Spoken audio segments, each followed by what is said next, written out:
Bharatiya Janata party Latur शहर संघटन सरचिटणीस पदावर कार्यरत असलेले निखिल शिवाजीराव गायकवाड यांनी आपल्या पदाचा राजीनामा देत फेसबुकवरून मनातील भावना व्यक्त केल्याने राजकीय वर्तुळात खळबळ उडाली आहे।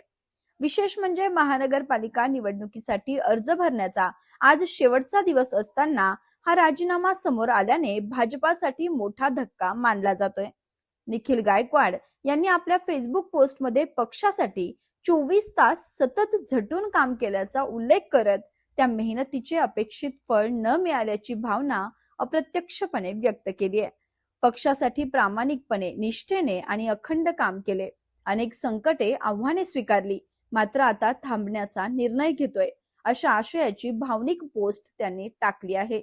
या पोस्टमध्ये त्यांनी भारतीय जनता पार्टीतील वरिष्ठ नेते, सहकारी, पदाधिकारी व कार्यकर्त्यांचे आभार मानत आजवर मिळालेल्या संधीबद्दल कृतज्ञता व्यक्त केली आहे। मात्र त्यांच्या शब्दातून मनात दडलेली वेदना आणि नाराजी स्पष्टपणे जाणवते। निखिल गायकवाड हे लातूर शहरात भाजपाच्या संघटनात्मक कामात सक्रिय होते। अनेक आंदोलन, कार्यक्रम, निवडणूक तयारीत त्यांनी पुढाकार घेतला होता। त्यामुळे त्यांच्या राजीनाम्यामुळे पक्षातील अंतर्गत नाराजी पुन्हा एकदा समोर आली असल्याची चर्चा राजकीय वर्तुळात रंगू लागली आहे।